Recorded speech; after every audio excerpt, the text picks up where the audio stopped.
So very quickly, and this is probably too long, so I will try. I will go fairly quickly because there's a lot of information to cover, but then I will have question and answer, if that's okay, and we can go into some detail. So if I haven't mentioned something, it may not be because it's not that we don't care, it's that you can only fit so many things in a speech before you all get a little bit over it.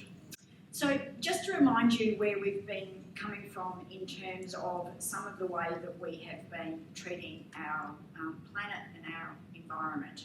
So over the years we've been pumping large amounts of pollution into the air, and one of the biggest threats we face as a nation, as a community, as a nation, as a globe is dangerous climate change. And unless we actually start acting pretty quickly, we're going to get into some significant problems. We've also been degrading our environment quite substantially, and our agricultural systems have not been sustainable. We've also not been treating people respectfully, and we very strongly support safer pathways for refugees in this country. I've been involved in every election, well, prior to 2001, but since 2001, I'll never forget the shame that I felt now. So I'll be talking about how those key principles are woven into our vision for the Southwest. Before I go on though, I want to talk about the economy and the chance. What we want to do is move to a new economy that's based on renewable energies, and I'll talk a little bit about how we see that we get there. But it's really important that we articulate as Greens where we're coming from in terms of our economic principles and our principles that we take to budgeting. So for the first one, we talk about the need to raise revenue.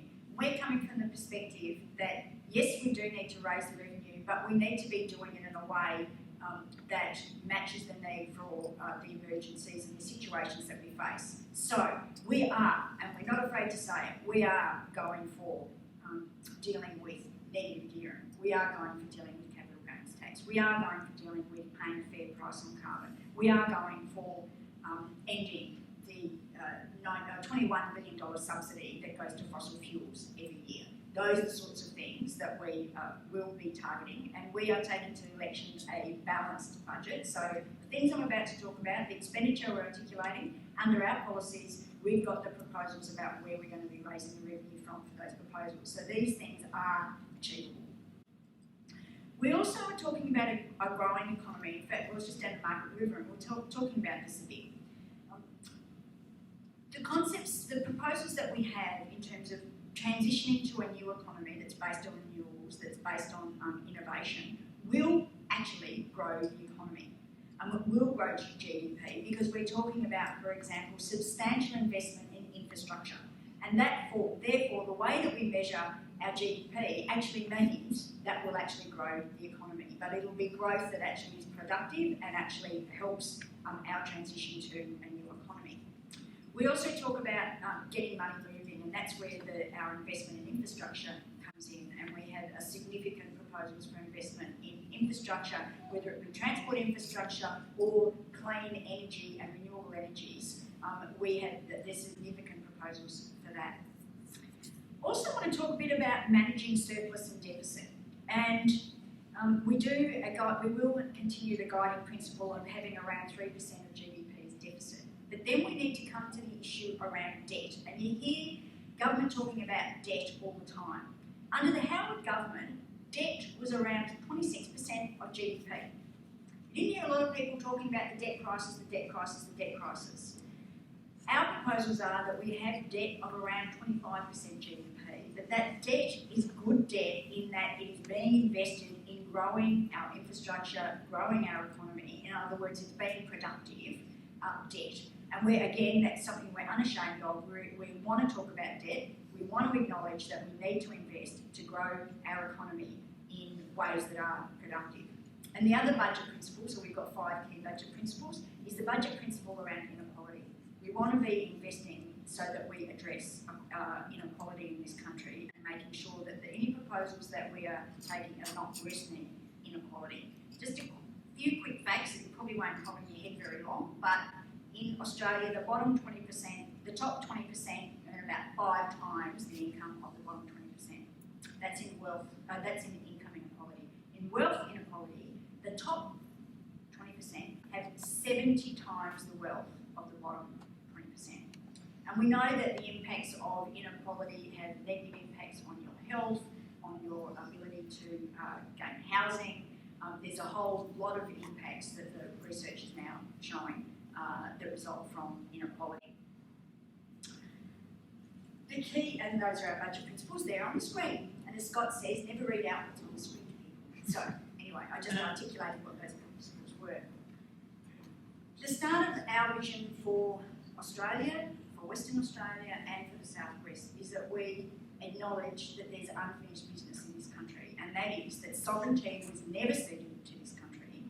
And while we talk about constitutional recognition, and I've been known to be this for constitutional recognition, there are key things around sovereignty and treaty or treaties. There's at least 300 nations, Aboriginal or First Peoples nations in this country. To imagine that we will have one treaty, I think, is disrespectful to those 300 nations. I think what we'll see is maybe some principles developed for an overarching treaty and then treaties developed with those individual nations. And so we see very strongly that that's an issue that if we are going to be a reconciled nation, we need to deal with and address, and that we've announced that we will invest, I think, $30 million in terms of getting that national conversation going about what sovereignty and treaty would look like and how we develop those principles. So that's, we're very committed to that, and I'm glad to see that there's now an ongoing conversation around that. We need, and also, as we, in the Southwest, we have most glorious landscape, and as you will know, I'm sure many of you live down here because of the magnificent environment we have down here. That's a picture that I took of Warren River, in fact, and many of the others I didn't take, I've got to admit, but I will show off when I do take a couple that aren't too bad. As you can see, that we do have a magnificent environment, as from the Kimberley, throughout the desert regions. I'm a bit of a desert girl myself, so throughout the regions, and we have significantly altered our landscapes. As we've developed agriculture, as I mentioned earlier, it hasn't been sustainable. So we have a significant land repair job to do, which is why we need to be reinvesting in natural resource management and in land care, because the funding for that is gradually being cut back. So we will be significantly investing in land care. We also need to be developing an agricultural system that is more sympathetic to the environment, is more sustainable, and is capable of sustaining through the impacts of climate change. In the southwest of Western Australia, we're on our third step down impact of reduction in rainfall. Obviously, not only does that have an impact on our water supply, but it also has an impact on agricultural systems. And when I was doing a road trip last year, one of the key things that jumped out at me was that people no longer discuss climate change per se. They don't discuss whether climate change is real or not. They were actually talking about how they were managing their agricultural systems now. That things were, that there wasn't as, obviously it wasn't as large rainfall, but harvests were different, planting times were different. Things were, as we get warmer, we're not going to be able to grow the same things. Frost cycles are different. So all of those impact on our agriculture. So what they were talking to me about was the difficulty they have now in managing these agricultural systems and their horticulture, for example, because of climate variability. And Denmark, the overwhelming issue was the fact that they were really worried about the water supply, quite frankly. And I'm sure you know about some of those issues. So our support for agriculture is very profound. We absolutely need to play our role in local, national and globally for food security. And that means that we really need to inject more research into our agriculture to ensure we develop a sustainable agriculture. So we want to set up a Centre for Sustainable Agriculture that will look at how we actually manage our agricultural system on a more sustainable basis. Part of that is that Australian farmers, particularly Western Australian farmers, have been some of the most innovative in, I dare say, the world, because, quite frankly, some of our natural resources for an agricultural system are fairly poor. So we've actually managed to grow food in gutless sand in many places. So we have been very innovative. We've had some of the world-leading agricultural scientists. We know that because they've gone overseas to actually help other places that have similar climates as our own. But what a lot of the agricultural economists and agriculture experts are saying is that the farmers have reached their limit of being able to be innovative. We actually need to be significantly investing in R&D to take us that next leap in terms of addressing issues around climate change. So we'd also significantly invest in research in climate change. Two of the issues in the southwest, particularly affecting agriculture down here at the moment, are the backpacker tax for both the wine sector and wineries, and also horticulture. And so the government did not think that through very well. And so we oppose, and we don't think the government's delaying it is very effective, because what the farmers are saying to us is that doesn't give us certainty, because backpackers are making the decision now about whether they're going to come here to work.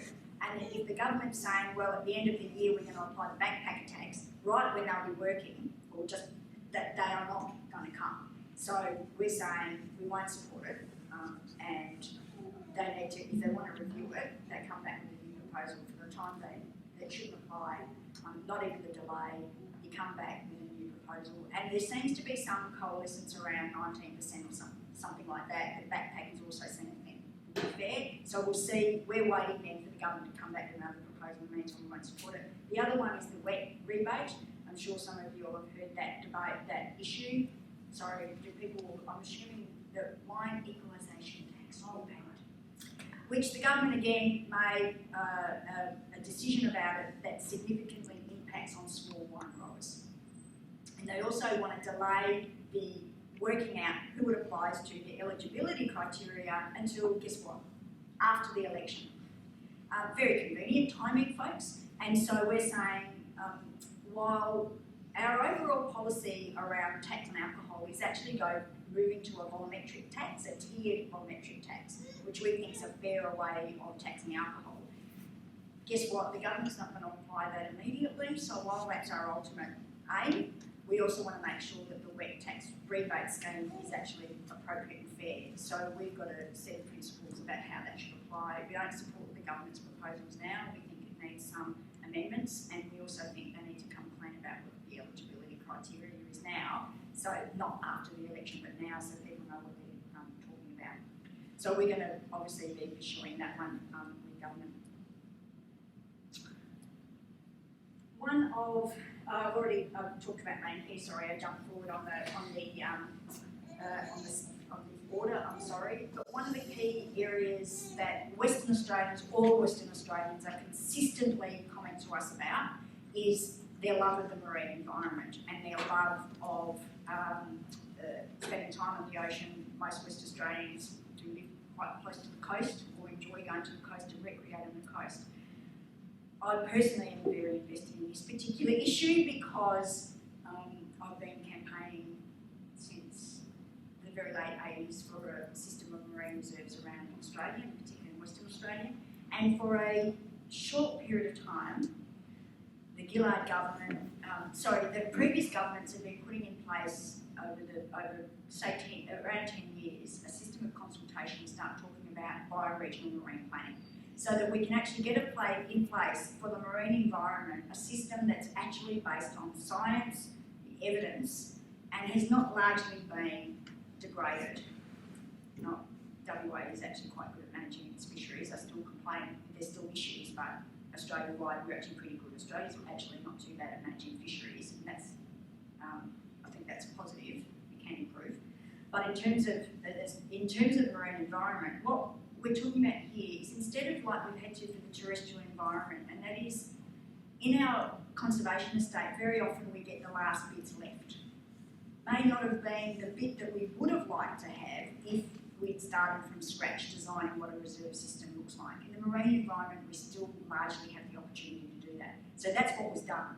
For a short time, under the Gillard government, it was put in place in relatively just before the election in 2013. One of the first things that Abbott government did when they came in was took that marine reserve system away. It was recognised as the leading system around the world because it was Australia-wide, it went out to the EEZ, it was zoned, and the Abbott government came and took management plans away, which means that it's basically just lines on maps. I will never cease working on this campaign until we get that system back. It really was well recognised as a system that you would put in place to protect the marine environment. And we've got some amazing marine environments in the southwest, and that area in the southwest bioregional process, we have more endemic species in the southwest, that southwest bioregional part, than they have in the Great Barrier Reef. More unique species there. So it's pretty special, and the Bremer Canyon, I'm presuming a number of you know the Bremer Canyon, which is relatively recent discovery, blows marine biologists' minds. It is that important and that spectacular, and you've probably seen some of the stories around the orcas down there. There's all sorts of things down there that they're only just discovering, and we want to make sure that those areas are protected in perpetuity. I will move on. Having said all that, this is at risk. Our agricultural system's at risk. Everything's basically at risk if we go to dangerous climate change, and unfortunately we're well on the way. So we've been working, and I must say, particularly Scott Ludlam, with some of the energy gurus around the place, and a couple of years ago developed a plan called Energy 2029. And what he did through that work was show that we could move to 100% renewables by 2029 for essentially the cost of business as usual. In other words, the cost of currently relying on fossil fuels. And so we thought the government would go, oh look, we can do this. Yeah, we were, not really, we weren't that naive, but you would think the government would go, okay, we can address dangerous climate change, we can actually start moving to 100% renewables. Anyway, of course they didn't. We've subsequently done some more work because there's been so much technological development that is just happening so quickly now that Scott redid the sums and the work, and the new work showing that we can actually move to 100% renewables by 2029 for less than business as usual over the long term. So we can actually do it cheaper than the current system. And not only that, but it generate between 12 and 14,000 jobs. And we've already got a lot of the skills there because as people are coming out of the mining industry with the wind down of the boom, we've already got a lot of those skills there already. So it seems to many of us that it's a bit of a no-brainer, this is the way we could go. And if you look at this map, this is just a concept about what you could do. So just take this off here after you put it on there for me. So these here are, for example, solar thermal power stations. And Scott has actually been working with people in Kalgoorlie, and there's a lot of support for this sort of thing in a solar thermal plant in Kalgoorlie from business. He's working, talking to business up there about it. And then you've got, various wind energy, wave energy, and notice Collie.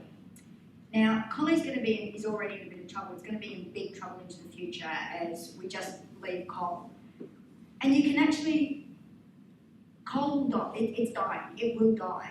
Now, you can let it die with dignity and help people into new employment in renewables, or you can let it die, or you can actually start investing now, and people that will fall out of employment in those areas can actually be in employment. We know that Collie is an important place because it's where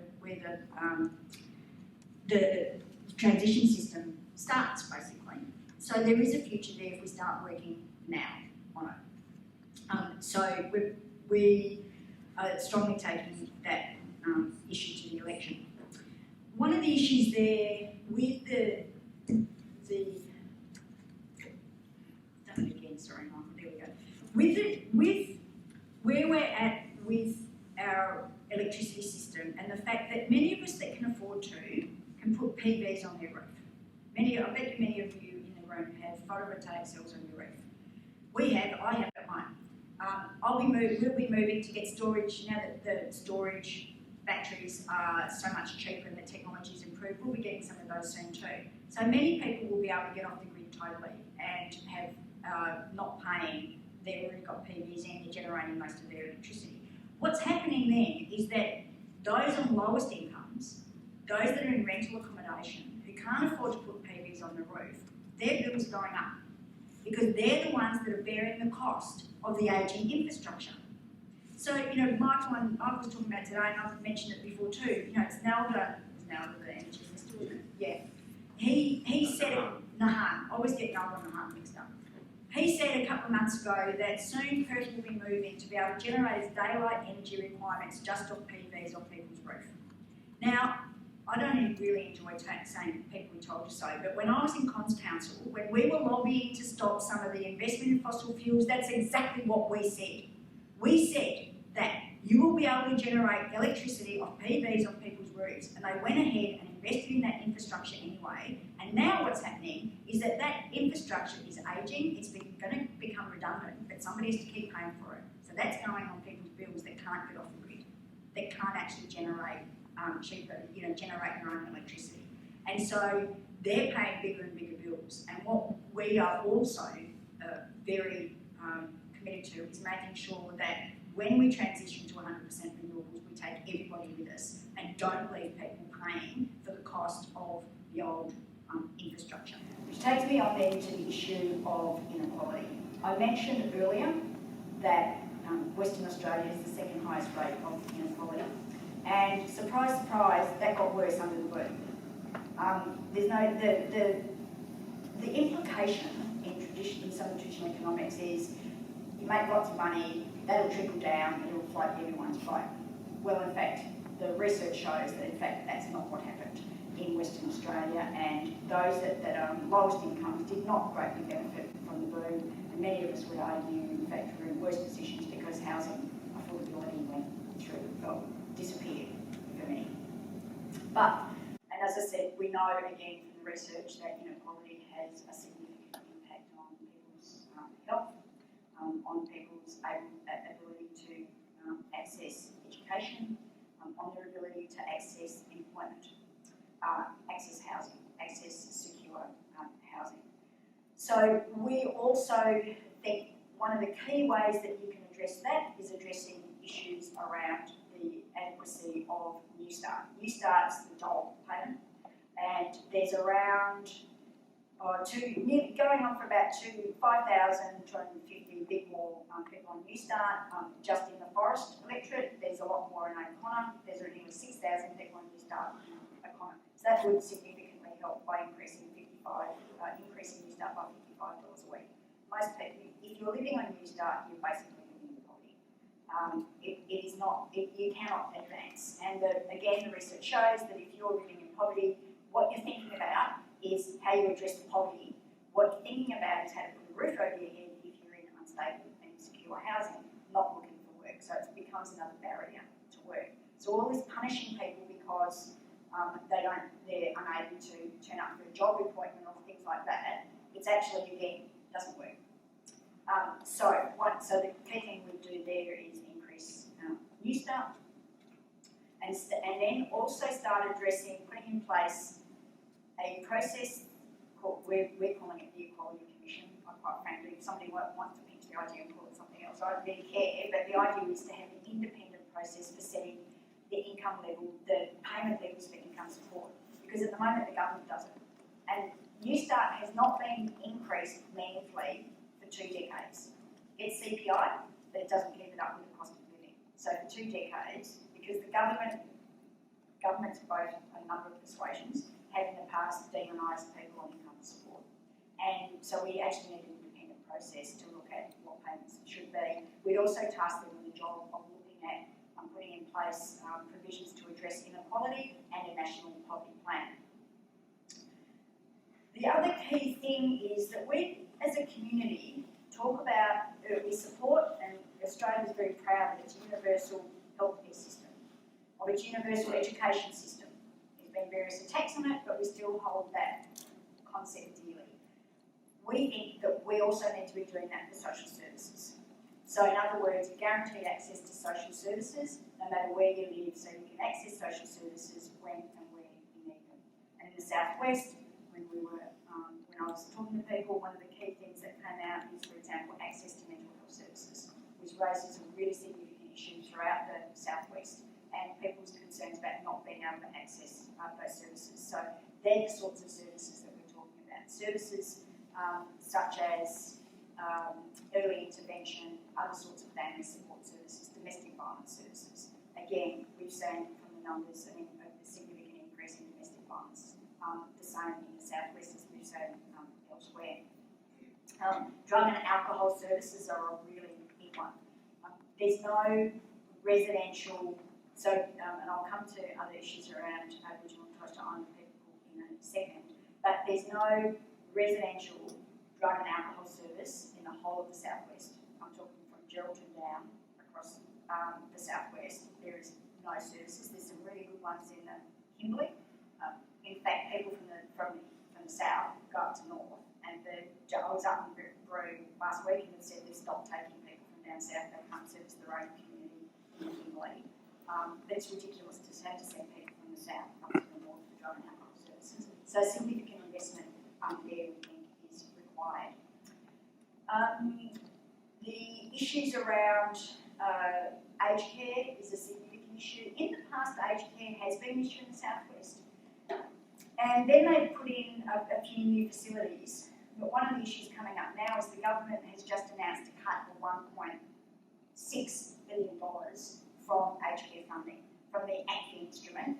So from ACFI. ACFI is an aged care funding instrument that determines how much money a facility gets paid for looking after somebody, depending how what level of care they need. So they want to take out $1.6 billion worth of funding over 4 years out of ACFI, and particularly impacting a particular area. One of the particular areas was the complex healthcare. So complex healthcare suggests that people that are need complex healthcare are really high up on the care scale, so they want to cut funding there, and without a proper review. So we're saying we're not going to support that cut. If you want to have a review, and then bring us sensible proposals, but also do a cost of care study. I've been now the aged care spokesperson for quite a long time, 11 years or something like that, and there's never been a cost of care study during that time. And so we actually don't know properly what it costs to keep somebody in aged care at the different levels of care required. So we think that we really need to invest. We need to stop those cuts and look at where we should be investing. What the feedback I've had from providers in particular is that where they will hit most is in the regions. Because the regional aged care in rural and remote areas, regional areas, aged care is barely viable now is the feedback that we get, particularly in some key areas. The viability supplement they have in place at the moment, which we negotiated when the changes were made to aged care, living longer, living better, is what the program's called. That we negotiated for a viability supplement to particularly help rural and regional areas, because it's always, aged care in rural and regional areas has always been a bit financially, I was going to say dodgy, that's a technical term, folks. It hasn't been very, it's been, they've had concerns about viability. And so what we've been hearing back is that viability supplement isn't necessarily well targeted, so we've got to do some work there. But matching that with the fact that we're bringing these cuts, it's more than likely to hit rural and regional areas harder and faster. That's why I'm mentioning it here. One of the other areas, of course, is rural health, and we know from the stats that people have in rural and regional areas there's a difference in life expectancy between city and rural and regional areas, and certainly if you've ever had to deal with issues around cancer, for example, in rural and regional areas, we know the survival rates for people with cancer in rural and regional areas is less than the survival rates for if you in the city and cancer. And there's a whole lot of reasons for that, but we need to that's why we do need to make sure that we have a rural healthcare national approach, a national plan for rural health, and we're very strongly supporting that. We also need to be looking at, they're now talking about a generalist GP training for GPs. So talking about developing up a new specialty for a generalist GP. In other words, a GP that can go back to when GPs could carry out major surgery and specialise in rural and regional health. And so that's another area that we'd support, and we've got some significant investments proposed for mental health.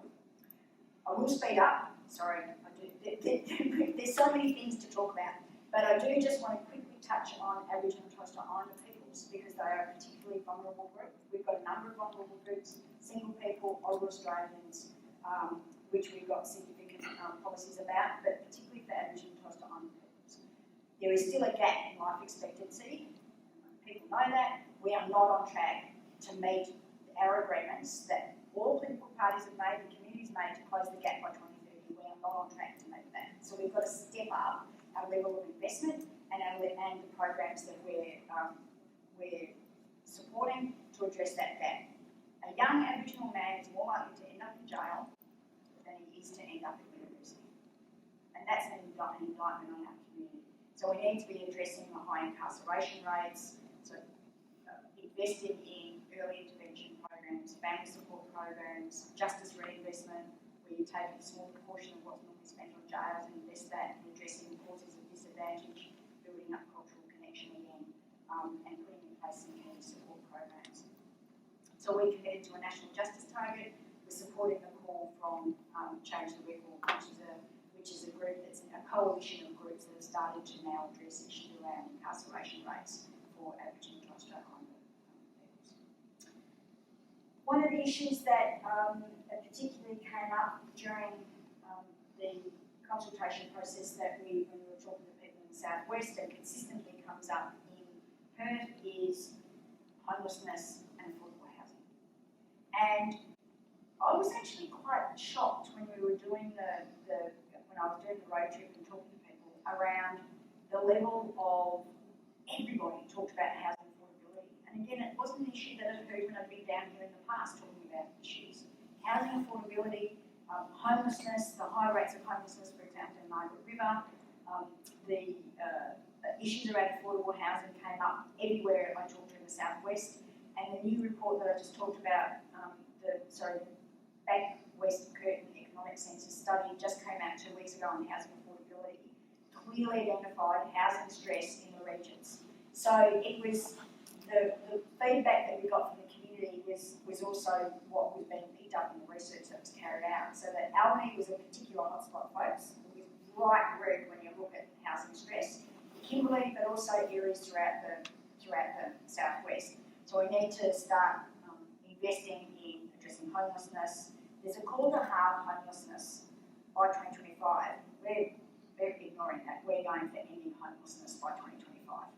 We can end homelessness by 2025, but at the same time we then need to be addressing housing affordability. So we're very, very shortly going to be releasing our initiative on housing affordability, but it's about making sure that people have places to live, secure housing. I spoke at a homelessness forum on Wednesday this week and then did Q&A, and the feedback from homeless people were there, clients of homelessness services were there, and they were reinforcing to us, and I've heard it from talking to people, if you have not got secure accommodation, if you have uncertain accommodation, if you don't have safe accommodation, you can think of nothing else. It's no use thinking about trying to look for work if you are thinking about where you are going to sleep that night. Is it safe, particularly for a woman? Is it safe? Care leavers. I was speaking to a care leaver in my office a couple of weeks ago. It's when you've been in foster care, you have to leave at 18. Who leaves care? Who leaves home at 18? Who's kicked out of home?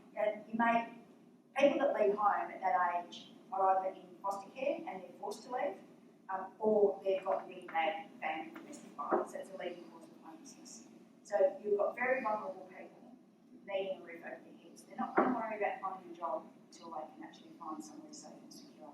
So the housing affordability in the southwest, Anglicare survey showed it's really, really poor, really poor. And for the number of properties that were available to a family in New Start allowance was 0.1% of the properties, the rental properties they surveyed were affordable, 0.1%, in other words, nothing. It was affordable for a family on New Start. Those are the sorts of issues that we really need to significantly address, and we need to be reinvesting in public and social and community housing. It's really clear that we need to be doing that. There hasn't been a significant investment in that area, significant investment I'm talking about, for a long time in this state, and particularly in the southwest. In Bunbury, apparently it's 13 years on the wait list for public housing. And 12 years now. You can go to Albany, folks, if you get there, you get a public house a year earlier. Clearly something needs to be done there, and I think that's an issue that's largely been ignored at the state and federal level. So we will be releasing a plan, and in particular, one of the issues that Scott's very strongly been working on is looking at how we can get some really sexy housing in place pretty quickly, looking at modular housing, using timber in the southwest, sustainably grown timber in the southwest, and getting in place some of that housing pretty quickly. Because people say it takes a long time to build, but there are ways of addressing issues. We've seen that internationally in the eastern states, so we can be doing that. One of the other issues very strongly that came up is the need for job generation in the southwest, and tourism does play a part in that. And with Janet Rice is our tourism spokesperson, so that was some of that modular housing. Tourism is on our agenda. We do think it plays a role in job creation. We don't necessarily think it's the answer to everything, as the Premier seems to have lately come to the conclusion that it is, but we do need to significantly invest in tourism, again, supporting local tourism. One of the other issues that came up really strongly was transport in the southwest, and moving in particularly between towns and when you're accessing services. So people were talking about needing to get to Bunbury from, say, Manhart for disability supports, for example, and not being able to gain transport, or having to use up a large part of their support package in actually paying for transport because there's not enough funding that goes for transport. And so it came up this afternoon about improving the rail services to Bunbury from Perth, but also from Perth to Busselton. And so there's strong support then for a rail line to Busselton, but the government, the state government certainly isn't that interested, and we need to invigorate the federal government into that sort of investment. So we think that we can be looking at innovative solutions to some of the transport issues in the southwest, and again, we've announced a significant amount of funding for better transport, so talking about expanding our current bus services, regular bus services, issues around cost timetabling, and looking at direct routes. We've done a lot of work around the transport system in Perth. That's not going to help you down here very much, so we're trying to look at what are some of the more innovative ways we can look at better transport for the southwest. And certainly regional, injecting some funding into that's affordable into regional transport. One of the key things for the 21st century is connectivity, and connectivity for the bush is absolutely critical. And if the regions are going to be able to participate in the new economy, it's essential that we have a functioning NBN. You'll probably be aware that we've been very strongly supportive of the NBN, a public NBN, and fibre to the premises, rather than the node, to the nest. I don't know if anybody ever saw that first little cartoon that talked about fibre to the nest. So fibre to the home, fibre to the premises is absolutely critical if we are going to properly support the regions. It is doable. We can fund it. It's a matter of choices about where we're going to get the revenue. So again, we are strongly committed to a proper NBN, not copper, the old copper wire, some sort of meshed together system that is not going to provide the sorts of service and connectivity that we need in the bush. Everywhere I went in the southwest, people complain about connectivity and having to stand on a hill and on the left leg over like this, and I've had to do it myself. You can't run new, innovative businesses if you don't have connectivity, so we clearly need to be doing that. And people are marketing, for example, their own crops overseas. The new way people are marketing wheat, for example, is farmers are going online and selling wheat themselves. They can't go online and do that if they haven't got connectivity I've visited so many innovative places now in the southwest that are selling direct. If you want to market your produce direct, you've got to have that connectivity. Those are very quickly, people hear me talk today saying I'm talking over wet cement. Those are the issues that we, the sorts of things that pick up the vision that we have for Western Australia and for the southwest. These things are doable. None of this stuff, we have costed all this. So all the things I've talked about tonight have been through the Parliamentary Budget Office. The Parliamentary Budget Office is an independent office as the name suggests, in the Parliament, that's separate from government. That was an innovation that we got, the Greens got, as one of the points of agreement, the agreement that we had with the Gillard government. It's costed these policies, so the costs that I talk about, and I can answer about if you ask more questions about it, have been costed by the PBO. Our revenue measures, I talked about negative gearing and capital gains tax, will save $119 billion over 10 years. That's going to buy us an awful lot of affordable housing and then take the money through highly investors. And probably people saw the comments or the media yesterday that said Malcolm hasn't exactly been telling the truth about who gets the benefits of negative gearing. I think he said the average income earners. The Freedom of Information information that came out yesterday showed that in fact that's not true. That it is the high income earners that are making the benefits, the vast bulk of the benefits of negative gearing. It's not those that are earning less than $80,000. In fact, people earning $80,000 are there earning $80,000 because they've had the benefit of negative gearing. We think it's much better if we take that money and invest in affordable housing upfront, public, community, social housing, retrofitting, and spend the money on helping people that can't afford to retrofit their houses to put PV on people's houses and those sorts of things. That's where we should be investing that money. Again, that I know how much that costs because we were told, because we've had it costed by the PBO. So our revenue, come election day, our revenue expenditure will be matched against our expenditure. We demonstrate you can do this. It's taking the courage and the will and the vision to actually invest it and not kowtow to the big end of town, but invest money where it actually does address issues of inequality, developing new economy, addressing climate change, and also making sure that we're treating asylum seekers and refugees compassionately and ensuring that people that have been subject to persecution aren't further persecuted by being sent off to the hellholes of Nauru and Manus Islands. And if you want to have a look at just what hellholes they are, go and have a look at Chasing Asylum.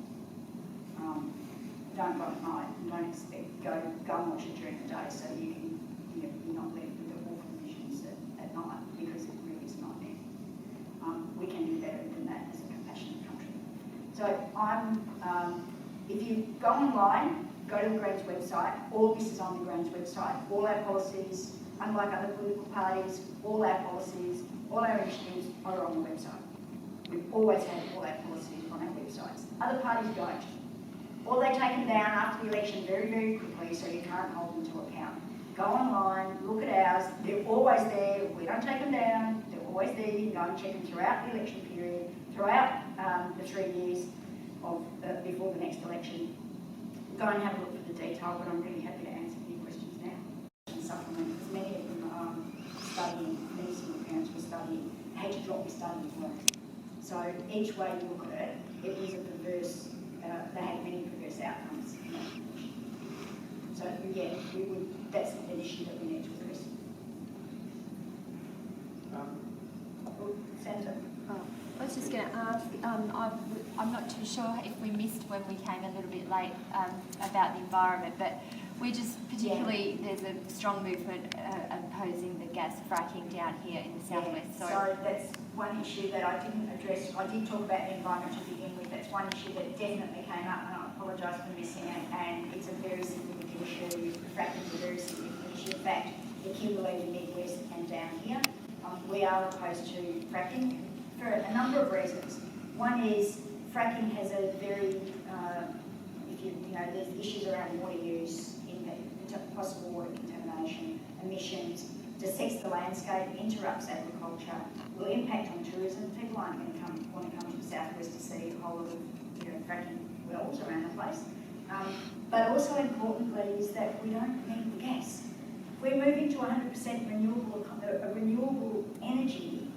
We've got enough gas. If people do talk about gas as a transition energy, and there's different opinions on that, but even if we do use gas as a transition energy, we've got enough gas anyway. We don't need fracking. We don't need tight gas or non-conventional gas. So here, of course, we have Shard and tight. So everybody talks about coal seam gas in the east and forget that we have different sort of unconventional gas over here. In our opinion, we don't need unconventional gas to be bridged through to renewables. And that's why I think there's a very strong push now around fracking, because they know that their life is limited. They need to get in, frack, get the gas and make some money relatively quickly, because they're not going to have a social licence very soon, and it's not going to be needed because we're going to move to renewables, and we've got enough gas anyway. And Michael can tell you about how much fossil fuels we have anyway, and that we don't need to be going to unconventional gas to meet our energy needs while we transition. If you do look at the role of divestment in our the whole energy systems, there's an acknowledgement across all energy analysts that if we actually use more than 20% of our known fossil fuel reserves, we'll go above that 2 degrees of global warming, which is regarded as the limit of what we should actually do. Even now we're talking about getting down to 1.5 degrees, because above that we will have problems. So if we have to keep 80% of our fossil fuel reserves in the ground, you have to ask the question, why are we then spending $26 million of royalties for regions funding to actually explore for gas in the southwest, which is acknowledged by geologists as being quite a poor area for gas extraction. It's not going to be the new Saudi Arabia or anything like that. This is low quality reserves we've got here. So we're spending $26 million of royalties for regional funding to try and plug into this area, knowing that we've already got 80% that we can't use elsewhere. So we've got the whole Northwest Shelf sitting there, which we're utilising. Why don't we just continue to utilise that and make up that quota that we can use, leave the southwest alone, use that for royalties for region money to actually transition across to the type of things we've talked up here about moving to a renewable economy. So I think that's really a critical aspect of the change in policy that we need. And Rachel's dead right. I think part of the reason part of the reason why companies are going out and quickly drilling, wanting to do the exploration, is so they can turn around to their shareholders and to the market and say, look, we're sitting on X trillion cubic feet of gas in the southwest. Isn't our company looking so good? Watch our share price grow. But really, the chances of them actually extracting or using it fully is limited. It's really just, I think a lot of it's just propping up share prices, propping up company balance sheets. It's certainly not in the best interest of the southwest or in the community.